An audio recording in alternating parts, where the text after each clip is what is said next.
Good morning, and thank you all for being here today. As the Commissioner of Customs and Border Protection, I'm pleased to announce the official release of CBP Southwest Border Migration Statistics for the month of August. And I've said this many times, since Congress has failed and continue to fail to pass meaningful legislation to address the crisis at the border, which would ultimately stop children from being used as passports and end the cartel's ability to exploit this population, as well as our laws, the Trump administration has taken a number of unilateral actions, unprecedented actions that we're going to discuss today. But first, let's discuss the results of the administration's incredible efforts. During the month of August, CBP apprehended or deemed inadmissible a total of 64,000 individuals. For July, if you recall, that number was just over 82,000, which represents a decline of 22%. Moreover, the August numbers reflects, and this is critical, the August numbers reflects a 56% reduction from the peak in May, which you recall was over 144,000 individuals. And why? Why did we see in 90 days a 56% reduction? The president has made it very clear that he's going to use every tool available to him and this administration to address this unprecedented crisis at the southern border. We have seen historic agreements and policies put in place by this administration.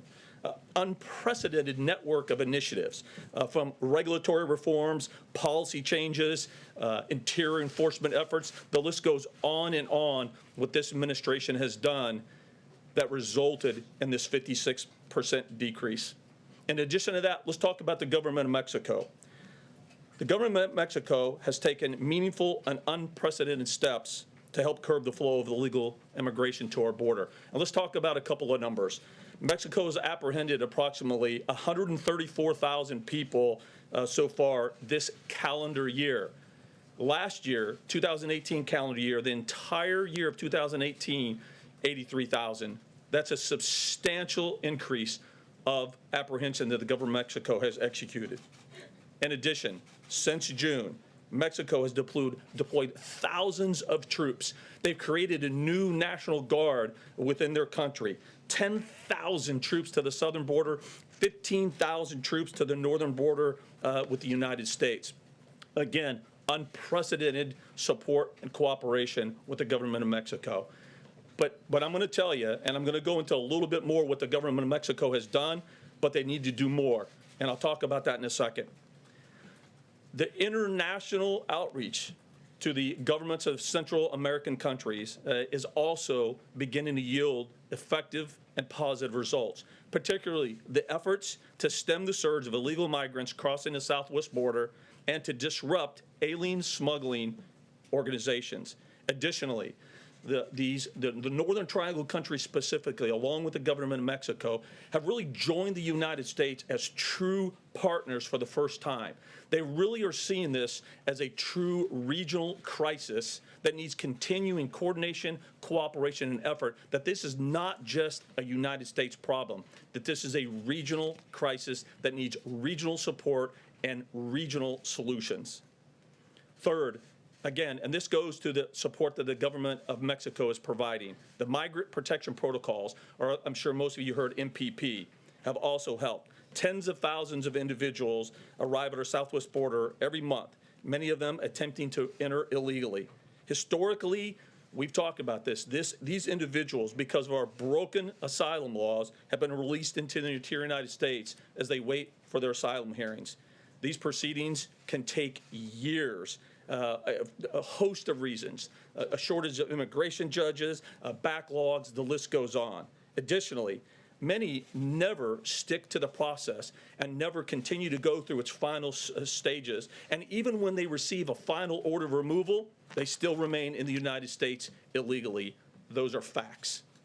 Under the MPP, aliens who are entering or seeking asylum and admission into the United States from Mexico illegally or without proper documentation now may be returned to Mexico and required to wait outside the United States for the duration of their immigration proceedings, which take place in the United States.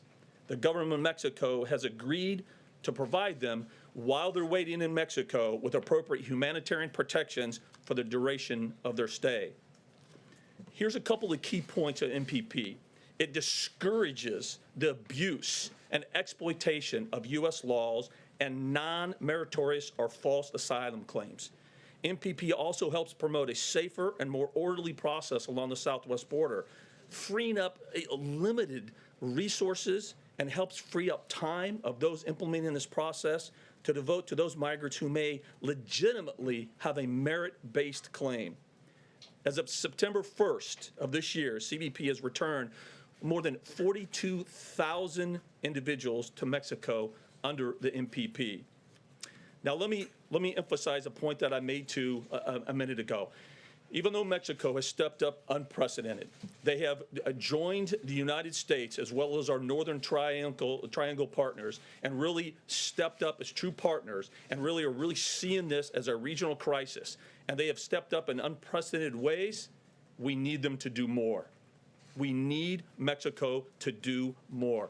We need to make sure that they're sustaining the efforts right now, that the National Guard, the 25,000 troops they have deployed, stay on target, stay on task. We need them to continue to join and expand the MPP, which is a game changer right now with respect to stemming the flow. Mexico needs to continue to work with our intelligence folks to use information, share intelligence, and develop target enforcement actions and strategic locations in their country. So they are stepping up in unprecedented ways, but we need them to continue to sustain that, and we need them to continue to do more. Lastly, deterrence. President Trump is making it clear that if you come to the United States of America illegally, you will be removed. If you come here as an illegal alien into the United States, you commit crimes or illegally take American jobs, you will face consequences. Now, let me talk a minute about the border wall. It's just a little topic that's been in the news. President Trump has made it very clear that we will build a wall on the U.S.-Mexico border. And that, as a CBP commissioner, I can tell you that's exactly what we're doing every single day. Together with the United States Army Corps of Engineers, CBP has constructed more than 65 miles of new border wall. And it's more than a border wall, it's a border wall system. And now that we have the Secretary of Defense Authority to use the additional $3.6 billion, we're hoping to build between 450 to 500 new miles of border by the end of 2020. But I want to make sure that I emphasize something. As the CBP commissioner, the Border Patrol field leadership, they want this wall.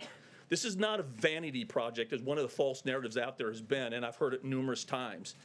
This president has delivered to the experts, to the Border Patrol, to the leadership, ask what they needed. One of the key things that they said they needed was the wall. And this is not just a wall that's being built right now. It's a wall system. It includes access roads, lighting, technology. And when asked, the leadership universally has said the wall works. Where it's been used in the past, history has shown the numbers go down. Facts and history show that. And we've been saying for a very long time, the experts have been saying when they were asked by the president, this wall is absolutely needed to help safeguard and secure our southern border. As part of what we've always been saying, a multi-layered approach of infrastructure, technology, and personnel. And where that is implemented in effective strategic location, it works. The experts say it works. The experts have asked for this, and this president and this administration has delivered, and they're going to continue to deliver. And as we stated from the beginning, that wall is an integral part of that multi-layer strategy. In closing, President Trump has used every tool available to address the humanitarian security crisis at this border. The entire DHS family, including USCIS and ICE, are working together with CBP to secure and restore integrity to the immigration system. And I, as the commissioner, could not be more proud of the men and women of the Customs and Border Protection, they support what they do, and their steadfast devotion to their mission and the rule of law and doing so with humanity and compassion. And let me summarize by reiterating that we are absolutely encouraged by the downward trend of apprehension numbers, but we know these numbers could always spike upwards. History has shown that. We've seen it happen in the past. We cannot rely solely on the government of Mexico or Central American partners to solve the pull factors created by our broken system. Unless the laws change, these numbers will rise again next year, just as we've seen in the past. We will again face the same kind of crisis we have for way too long. Congress must absolutely act to pass meaningful legislation to address the loopholes in our current system if we're going to have a durable, lasting solution to this crisis. I'll take your questions. Yes, sir. A couple of quick questions. First, can you address the complaints, reports, and abuse of minors in U.S. custody?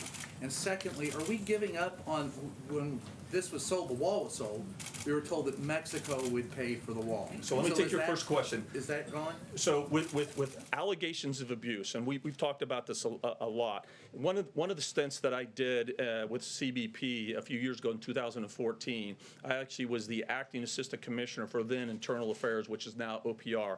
And I can say from my personal knowledge that every single allegation that is brought forward with any type of abuse or violation of policy is absolutely investigated to its fullest. And it's not just investigated by CBP. There are multiple layers there. So the DHS IG, they have a take at it. If it's appropriate, DOJ Civil Rights, Civil Liberties section takes a look at that as well. So I'm confident that I can say every single allegation is taken seriously and investigated thoroughly, and when appropriate discipline is utilized. Now, so for your second question, the wall, as far as who's paying for it, as the commissioner of CBP, I don't care. That's political. That's for politicians to decide. What I can tell you as a CBP commissioner, every single mile of wall that is built, this country is more safe.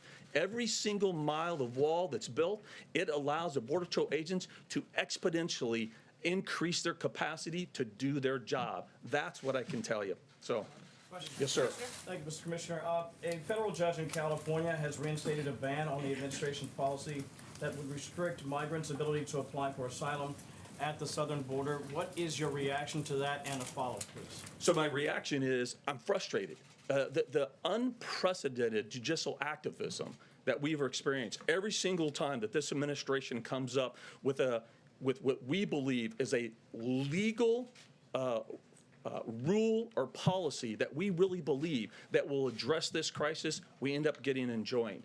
It's very, very frustrating, but we're just going to keep going. We'll continue to work within the current legal framework to address this. And here's what should be frustrating to the American people.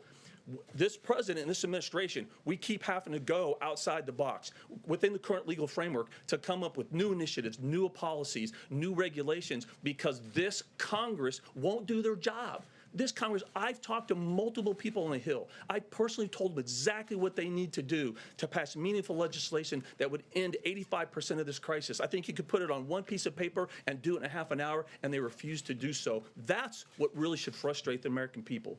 And a quick follow, I want to ask about using resources like personnel and finances related to the United States military. Is that making the sort of difference that you thought it would, and are you sensitive to the pushback that we've certainly heard from a number of people that by engaging the military in this particular fight is perhaps not the best use of their time and energy? So what I would say is it would be way outside my lane to talk about the impacts of the use of the military or the funding. That really should be left up to the Secretary of Defense. Here's what I will say on this is that I have full confidence in Secretary of Defense that he would not approve either the utilization of resources or funding that he think would negatively impact his job to carry out his national security mission. But what I will say is CBP, we're doing a national security mission too. The crisis at the southwest border is not just a humanitarian crisis. It's also a national security crisis. So again, every troop that's assigned there, they are helping with the national security crisis along the southwest border. Every mile of wall is helping as well. Mr. Commissioner, Ma'am in the back. Hi, Elena Max, yes. You talked about Congress needing to do more. What's the latest with Jared Kushner's immigration plan? He's been told that he's planning to roll it out into a formal bill in the coming weeks. So I think that's a great question. Again, that shows this administration's effort. As Congress continues to fail to put anything out there, they haven't even brought anything to the floor, any meaningful legislation to the floor. So Mr. Kushner, as well as the team, they are trying to put together a comprehensive plan that hopefully get traction. DHS is working with that. We have people, I personally am having dialogue and discussions with that. It would be great to be able to put something together that's meaningful, that we could get bipartisan support to actually end this crisis. I applaud his efforts. Absolutely. So, yes, sir. Thank you, sir. Two questions. One. I've been told I can only give people one question. Well, one and a half then, sir. Okay. The half a question, you attribute the drop in apprehensions to the president's policies, but isn't it also true that apprehensions always drop this period of the year during the heat? And also, you Well, talking... let me take that question. So I think that's a good question because that's one of the false narratives out there. So the past 5 years, due to seasonal reasons, we've seen on average those numbers drop about 8%. So if you look from, June to July, we saw those numbers drop by 40%. So it's just not supported by the facts. And now, generally, from July to August, last year from July to August, an example, the numbers actually went up 16%. This is the season when they start going up. And what I just said, this year, down 23%. Absolutely. It's what this president and this administration is doing. It has nothing to do with seasonal trends. And the second question, you just now complained about judicial activism and having policies enjoined by the courts. Isn't it also just as possible that the policies that are being promulgated don't comply with the law? I mean, isn't that the judge's job to decide what's legal and what's not? And the judge's job is to interpret law, not make law, and that's what I think judicial activism means. That's a big thing in this country. I believe it's a big problem in this country. We can disagree on legal premises and have that argument. That's what courts are there for, to interpret the law, not make the law. And judicial activist decisions like this, I think they're trying to make law instead of interpret that. So, yes, ma'am. does not Thank you, comply with Commissioner. the Thank you, Refugee Commissioner. Act. We know that the primary drivers of the border crisis are Central American families. How specifically has the administration's policies affected that demographic? So that's great. So at the height in May, remember when we saw about 144,000, just staggering, catastrophic numbers, we were ranging between 65 to 70% were family units or unaccompanied minors. And remember, because of our broken laws, that meant those 65 to 75%, they were being released into the interior United States, never to be heard from again. Right now, as these numbers are not only continuing to drastically decline, 57% in 90 days, so has that demographic. This month, that demographic fell from 65 to 70% to 55%. And a second question, if I may. I understand that the administration says that there have been 65 miles of new border wall built, but that's in areas where there have been vehicular barriers or smaller, more porous border systems. When can we expect the administration to break ground on border wall where there hasn't previously been any barrier? So I'm really glad you asked that question. So, because again, I think there's a false narrative out there that goes, no new wall has been built. I'm here to tell you, as a commissioner of CBP, that's just a lie.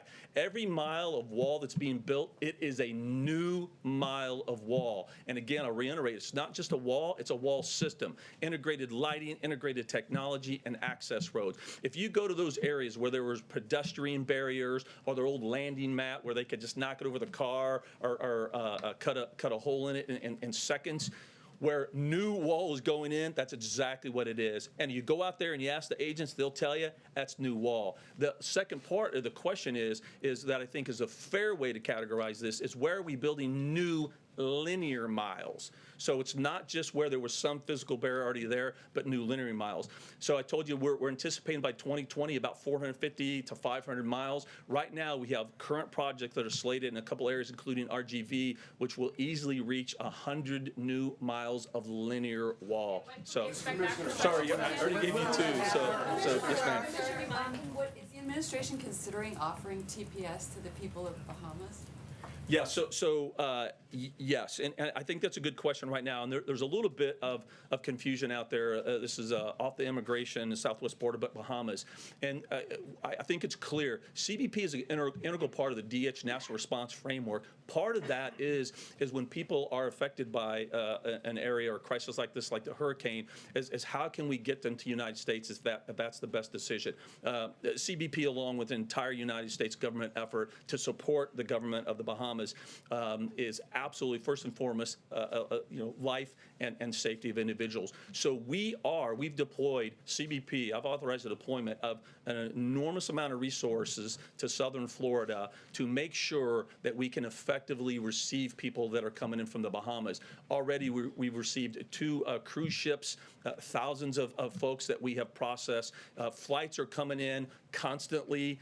We've deployed additional folks out to even the small airports. We're reaching out to the aviation companies and corporations to coordinate. We're coordinating with the cruise ships every single day to make sure we can do that effectively in a timely process. But I want to be very clear, though, because I've already seen some false narrative out there, is that doesn't mean that we do this with a blind eye. We still have to balance the humanitarian need and assistance of those that need it versus the safety of this country. So we still will go through the process, but we're expediting that process, putting more resources down there. We're waiving the normal fees. I could go on and on with what we're doing to try to expedite the process, but keep in mind, there are still people that are inadmissible to this country. There are still people coming here that could have criminal convictions. We are going to process them and handle them normally to make sure this country is safe. You said ma'am, would you say ma'am? Yeah, in the back, please. Thank you. Just a quick question about Mexico's role here. Have there been any concessions or pledges by the White House, financial or otherwise, to get them to continue their support? So I think that's a good question. The dialogue continues. The Vice President is going to meet with senior officials from the government of Mexico this week to have that exact dialogue, to talk through about what has been done, what still needs to be done as we continue to go. So those negotiations are ongoing. Are you going to be part of the meeting from Mexico with the VP? If I'm asked, I will. So, yes, sir. Will you tell them You said that every mile of wall makes the country safer, and you said by the end of next year you are expecting 450 to 500 miles of wall. The Washington Post has reported that the president would like the wall to be painted black, and that by doing that, the extra cost would actually shorten the wall that you're hoping to build by 4 miles. Have you objected to this to the president? Is the president with this directive making the country less safe? No, so I think there's a lot that goes into it, and that's why I always say I give an approximate like 450 to 500 miles, because there's a lot of factors that go into that. I'm on constant communications with the General Semonite that's leading the Army Corps of Engineer efforts, and there's a lot of factors that go in there. The terrain, what they hit when they start digging, the factors go on and on. I think it's common sense, and so there are a lot of factors that go into that, to include adding anti-climbing features to the wall as well. Painting is one of those. Sure, there will be a cost associated with that, and that may impact the number of miles. But again, the operational impact that it will get through painting. You support painting the wall that would shorten the amount of I think we need to strike a balance between making sure that the miles we build is the most effective wall system we build with respect to also the number of miles. I think it's a balance we need to strike, and that's exactly what we're doing. Yes, ma'am. Sir, yes, can you detail how long in the process of the Bahamian persons who are leaving because of the humanitarian crisis, how long are they allowed to stay? Can you give us a little bit more detail on that, get into the weeds on that? And also, where specifically is this new area of wall, the 65-mile stretch of wall being built? Where specifically is that? So 2 questions. So on the with respect to the Bahamians coming in, it really is dependent on the level of reconstruction and recovery, right? So we will make that determination as that goes on. Again, our first and foremost concern. Months? Again, it depends on how long it takes them to recover and rebuild. Again, the United States government, including CBP, our first concern is the safety and well-being of those. So no, we would not support returning people to a place where it's not safe for them to be. With respect to the wall, again, that's being built in strategic locations along the southwest border, Yuma, California, RGV, Laredo, I mean, the list goes on. And we're continuing to work with the Army Corps of Engineers to make sure that we're striking that balance of our strategic needs and locations and where we can get the most mileage out of what we have. So, yes, sir. Commissioner, in July, a border official testified before Congress that HIV status is being used to justify family separation at the border, which the CBP later clarified to say occurs on a case-by-case basis. Is that policy still ongoing? Yeah, so what the policy is that we're going to look at, first and foremost, the health, safety, and well-being of the child. And we will use a totality of circumstances to make that decision to determine any type of separation. And that's a policy. It has been, it continues to be. Yes, sir. Mr. Commissioner, specifically on the Bahamas, there was an incident where about 100 people fleeing the Bahamas got into a ferry and reportedly were kicked off the ferry because they didn't have the proper documentation. The CBP has gotten a lot of criticism over that because they didn't have these, allegedly they're supposed to have these visas. I just want your reaction on that, sir, and I do have a follow-up question on a different topic. So what I would say about the Bahamas is that you can imagine any type of natural disaster like this where you have this huge disaster, a lot of resources going on and responding, there's going to be some confusion. And so what I will say is that's what it was. So CBP, we are not working and telling a cruise line that you cannot allow anyone without documents. That's just not being done, okay? So there's just some confusion there. We will accept anyone on humanitarian reasons that needs to come here. We're going to process them expeditedly. Again, though, if they are deemed to be inadmissible, for example, if they have a long criminal history and they've been denied entering the United States previously, we're not going to allow that person into the country to roam freely. We're going to process them like we normally would. So, yes, ma'am. Sir, Commissioner, you said that if the Flores agreement is revoked, that you think that families will be kept between 50 to 60 days, and that it won't be indefinite. Those were your words. Why should people trust the Trump administration won't keep kids and families indefinitely, given the reports of children being held in dangerous conditions? Why should people trust this administration? So, first of all, I would probably object to the term that they're being held in dangerous conditions. We would need to do a little bit more deeper dive exactly what you mean in that. But here's two things that I would say. One is history shows that. History shows, again, we've talked about this before, about a non-detained docket, which means those individuals are released into the United States, its backlog takes years, versus a detained docket. History shows that under detained docket, it takes about 40 to 60 days to get through that process.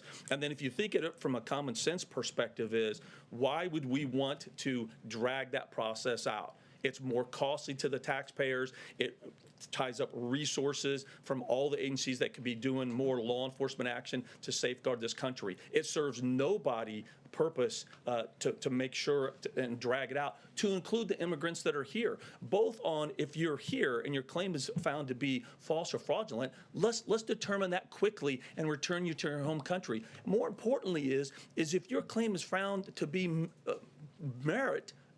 based on merit, then let's get that process quickly so you can be returned and released into the United States. So, yes, sir. Do you think it's any indication whether there are talks ongoing for a safe third country agreement with other countries that the U.S. hasn't had them with before? It was already announced, for instance, Guatemala. Yeah, so I think words matter, so I want to stay away from, I think that's a colloquialism that we use in the United States, safe third country. But yes, we are reaching across the aisle, just as we did with the government of Guatemala, to come up with a cooperative agreement to return individuals to Guatemala who would transition through other countries. We are continuing to have those similar discussions for cooperative agreements with other countries as well. And think, absolutely. Absolutely. We're continuing. I'm not going to speculate. We're still in negotiations, still a little bit early. I'll leave that up to maybe the Vice President and his discussion this week. But what I can tell you, think about this from a pragmatic standpoint. If somebody is fleeing their country because they feel that they're being persecuted for a list of legitimate reasons, it really is in their best interest to apply for asylum to the first country that they have entered outside of the country that they are being persecuted. That's our design. We believe it's in their best interest as well. Yes, sir. Thank you, sir. Thank you, sir. With the numbers going down, is there a point at which they'd be down far enough that the national emergency or crisis at the border will be over? And in a related question, they went up under Kevin McAleenan, who's now the acting DHS secretary. Why did he get promoted rather than fired? So let me take the second one first. That's way out of my lane or my pay grade. So what was the first question again? When will the numbers go down far enough that the emergency is over? So what I would say is that's tricky. So I've been asked that a couple of times, and trying to just be honest and transparent with that from CBP. Hey, look, if I could see daily apps around 500 a day, that's manageable. I think.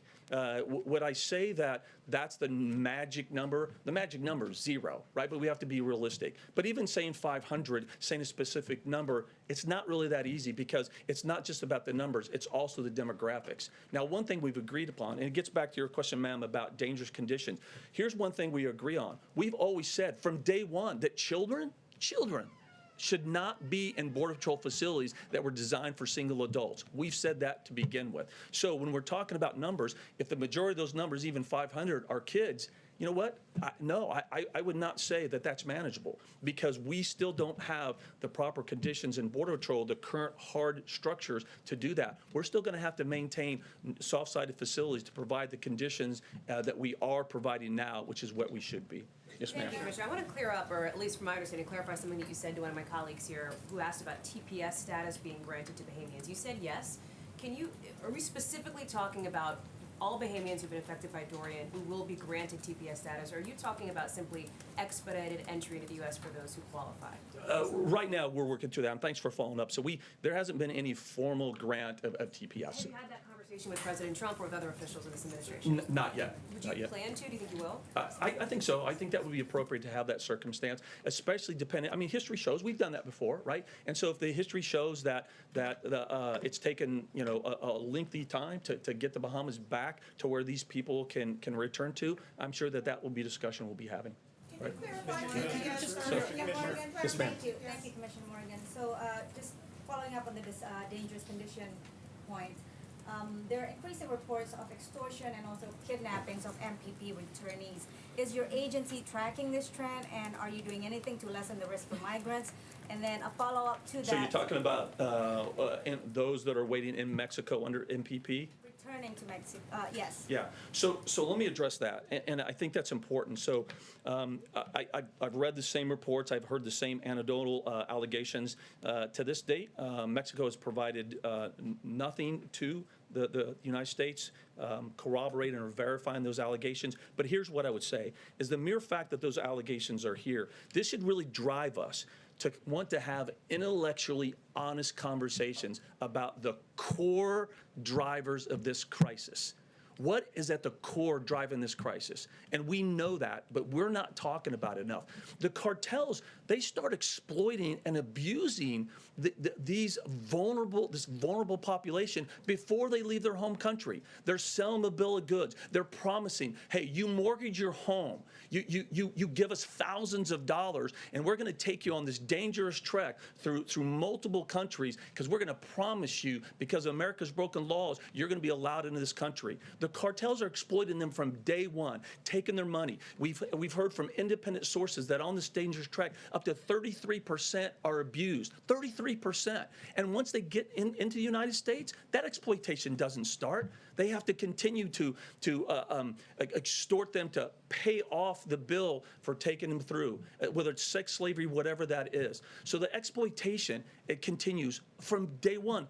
That's the core issue. That's what we want to stop. And MPP is doing just that. MPP, let me finish this. This is important. MPP, one of the most significant things that MPP is doing is they're telling the cartels and this vulnerable population the game has changed. If you come here, even with a kid, it used to be you come here with a kid, that was your passport in the United States. MPP is saying that's done. That's a lie now. You can't. You're not going to be allowed into this country even if you bring a kid. So don't mortgage your home. Don't pay the cartels. Don't risk your life. Don't risk the life of your family. When you get in here, don't allow yourself to continue to get exploited. That's what MPP is doing. Confirm that the MPP court Yes, proceedings sir. is on schedule. Mr. Morgan, let me ask you about the Office of Special Counsel recently found CBP in violation of DNA collection laws for individuals in their custody, in your custody, when will you start complying with these DNA collection laws?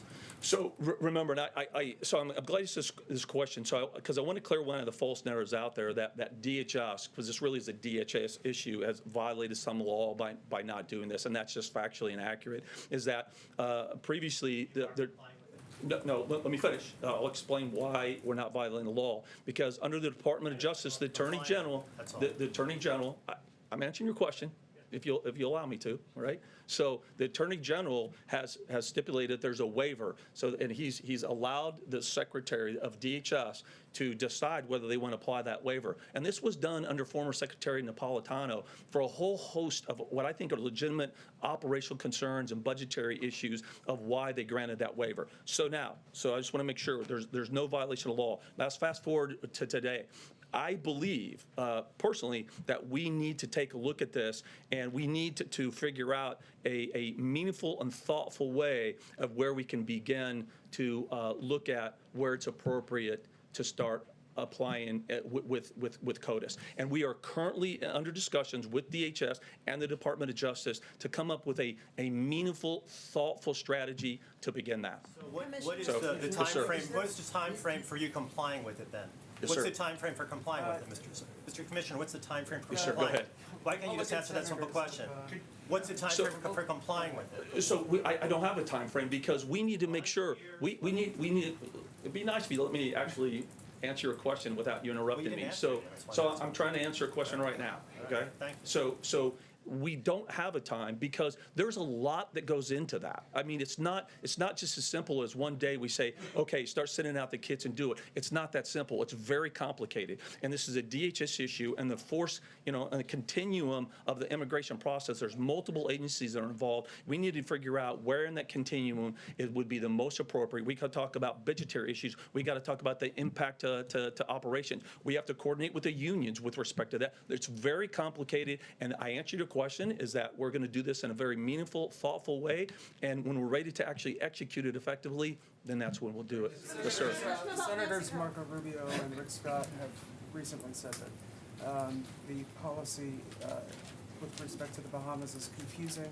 I'm not entirely sure with respect to what you've said so far is going to clarify that confusion. If you're a Bahamian, you're trying to enter the country, you're trying to evacuate, what is the visa requirement? So you mentioned that there are fees that are going to be waived. Can you be specific? Yeah, so I thought I'd address that. So this is a humanitarian mission, right, with respect to this. So if your life is in jeopardy, you're in the Bahamas, and you want to get to the United States, you're going to be allowed to come to the United States, right, whether you have travel documents or not. We've already allowed U.S. citizen and non-U.S. citizen. We've already processed people that have travel documents and don't have travel documents. And we're trying to do that in the most expeditious way we can to support the humanitarian mission.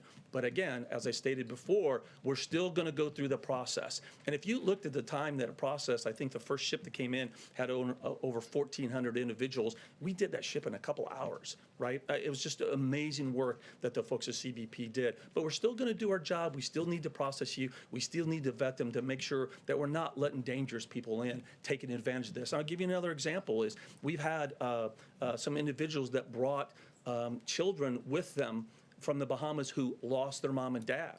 So we need to make sure that was there any nefarious activity involved, or were they just doing it out of humanitarian reasons to pick the kid? And so far, that's what we've seen. But we still have to vet that out. So, yes, ma'am, in the back. Thank you, Commissioner Morgan.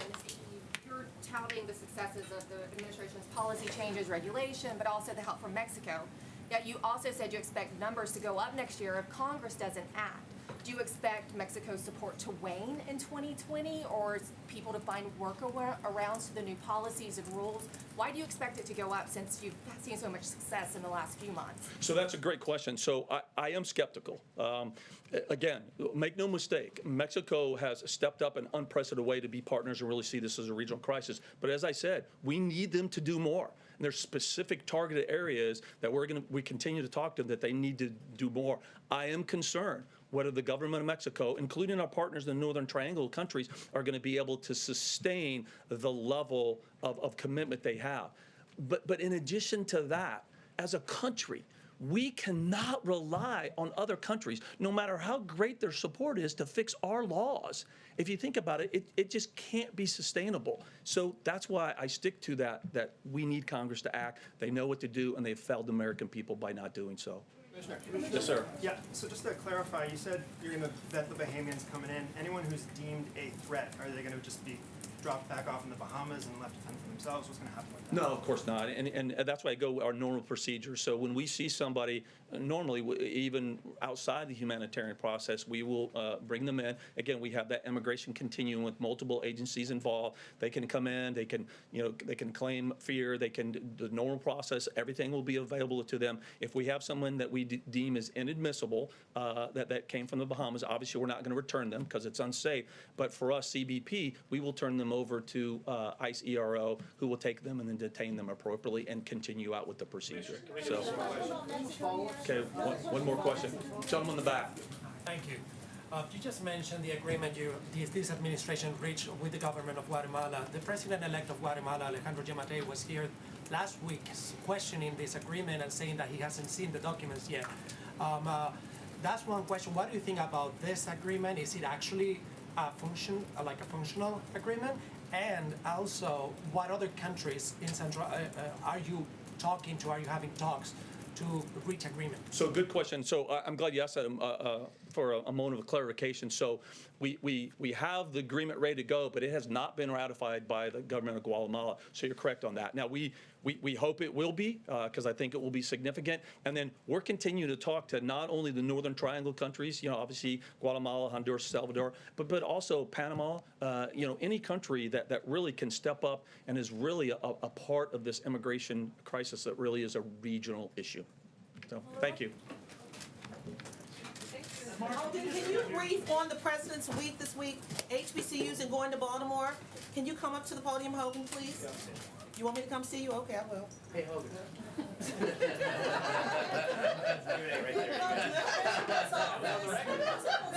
You want me to come see? I will. Should all go. We all. That's it. We'll all just walk up there. We all go.